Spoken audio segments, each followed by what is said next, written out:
Hello everyone, welcome to aplusbi. This channel is all about complex numbers, and in this video we're going to be solving an equation with complex numbers. Why? Because the channel is all about complex numbers.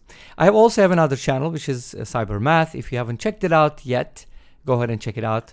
I make a bunch of different videos on number theory, algebra, not so much on geometry. I know some people want me to do geometry. Maybe I can do some when I get a chance. They're kind of hard to draw. Okay, that's going to be my excuse. Anyways, so I use Desmos, by the way, for geometry drawings. I know some people use GeoGebra, which I'm not very familiar with. Anyways, let's get back to topic. So this is my complex equation. It's quadratic. We're going to solve it. I'll present two methods, even though the methods kind of are the same. I know some people are going to say they are the same.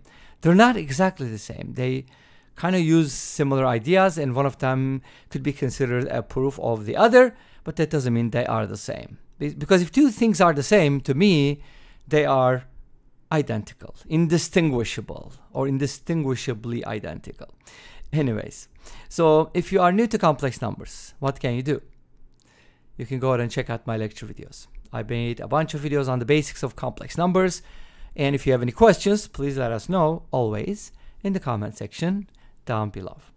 All right, so how do we solve this problem? Let's start with the first and foremost method. So since this is quadratic, why not put everything on the same side and solve it as a quadratic equation normally, right? So let's go ahead and bring this root 3i over here. That's going to be our constant, and we're supposed to solve this problem either by factoring or by using the quadratic formula. Factoring does not look very promising, because if you think about it, root 3i is not an integer. How can I find two factors of that number such that their sum is 2? That'll be pretty hard to find, for me at least. So instead, let's just use the quadratic formula. What's the quadratic formula for complex numbers? If you have az squared, oh, what kind of a 2 is that? Notability. Come on, you can do better than that. Az squared plus bz plus c equals 0, and the solutions to this complex equation is z equals negative b plus minus the square root of b squared minus 4ac all over 2a. Is that surprising that it's the same quadratic formula? It shouldn't be, because we're basically just using the same formula, and the coefficients don't even have to be real numbers. If the coefficients are complex, fine, you just go with that. Okay, so if you apply the quadratic formula to this equation, what are you gonna get? You're gonna get z equals negative b, which is negative 2, plus minus the square root of b squared, which is 4, minus 4 times a, which is 1, times c, which is negative root 3i. Awesome. And then we're going to divide the whole thing by 2a, which is 2, because a is 1. Make sense so far? So good? Okay. Let's go ahead and simplify this as much as possible. There's going to be some common factors. We're going to have 4 minus 4 times that. It's going to be a plus sign. So we're going to get 4 plus 4 root 3i under the radical. And all of that is divided by 2. And then now we can go ahead and factor out at 2 here, because 4, the square root of 4 is 2. And inside we're going to have 1, not 2, 1 plus root 3i, right? And then that is divided by 2. Awesome. Now, obviously, we can divide everything by 2 to simplify this further. That'll look like this: negative 1 plus minus the square root of 1 plus root 3i. Of course, we have the square root of a complex number. What is that supposed to mean? So let's go ahead and find out, right? So we need to square root 1 plus root 3i, but there are 2 square roots of that number. Why?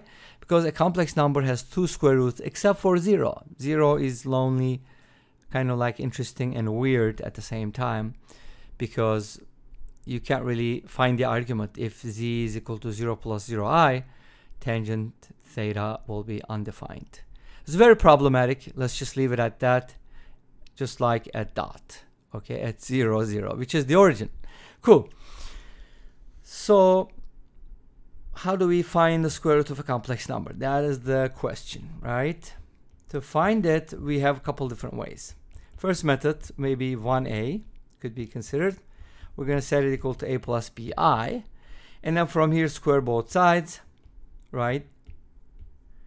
That'll give us 1 plus root 3i equals a squared minus b squared from bi squared plus 2abi. And now real and imaginary parts are compared. This is 1, this is root 3, which means a squared minus b squared is 1, and ab is equal to root 3 over 2. Or you can leave it at 2ab if you don't want to deal with fractions. And then what can I do with this, right? You could probably square both sides here, get 4a squared b squared equals 3. And then from here you can isolate a squared, write it as b squared plus 1. And then replace a squared with b squared plus 1. And then solve for b squared. To solve for b squared, you can kind of replace b squared with c and use substitution, obviously. And that'll give you 4b to the fourth, which is 4c squared, plus 4c minus 3 equals 0.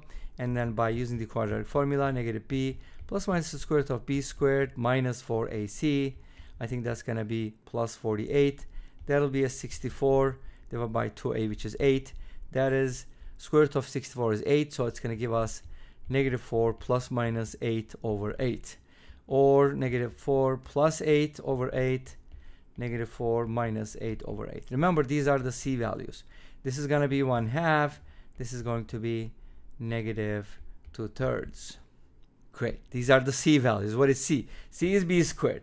If you set c is equal to b squared, from here, you're basically going to be getting, come on, Notability, what's going on? Calm down. So if b squared is equal to 1/2, that gives you two solutions, root 2 over 2 and negative root 2 over 2. I just rationalized the denominator right away. But b squared is equal to negative 2/3. You're not going to get real solutions, okay? Sometimes towards the end of some videos it does that. I don't know why. Probably some static electricity on the pen. Anyways, negative 2/3, and from here b is not going to be real. But doesn't b have to be real? Yes. So we're not going to use that. We have to use one of these values, and if you plug these in, you're going to get the a value, and that way you'll find the roots. There's definitely an easier way. Let me show you. And with the second method, I'm definitely going to go all the way to the end. So that's why I'm not finishing this up here, because it's pretty much going to be the exact same thing. So there's no reason to repeat, and let's make it kind of nicer. Okay, so we have this expression, and let me leave some room for additions, because we're going to be adding, come on. Okay, we're going to be adding 1 to both sides, okay? If you add 1 to both sides, plus 1, the left-hand side becomes a perfect square, which is perfect. That'll be z plus 1 quantity squared equals 1 plus root 3i. By the way, this is a special complex number whose modulus is 2, and the argument in this case is going to be tangent theta is root 3, and it's in the first quadrant. It's just going to be pi over 3. So I can write my number like this, and then I can go ahead and, sorry about that, I can go ahead and square root both sides and try to solve for z. And the rest should be easy. So z plus 1 is going to be the square root from here, e to the power I pi over 6. And of course, it's going to be, the other one is going to be the minus version. Subtract 1 and you will get the answer. If I don't write the answer in a plus bi form, would you be mad? Let's go ahead and do it. This is going to be negative 1 plus minus the square root of 2 times cosine of pi over 6 plus I sine pi over 6. What is sine pi over 6 and cosine pi over 6? Cosine 30 is root 3 over 2, and this is 1/2. When you distribute the root 2 and add negative 1 to it, plus minus sign, let's see what we're going to get. One of them is going to be like this, I think, like this, and this is definitely in standard form. And the other one is going to be like this. And again, that's in standard form. And this brings us to the end of this video. Thank you for watching. I hope you enjoyed it. Please let me know. Don't forget to comment, like, and subscribe. I'll see you next time with another video. Until then, be safe, take care, and bye-bye.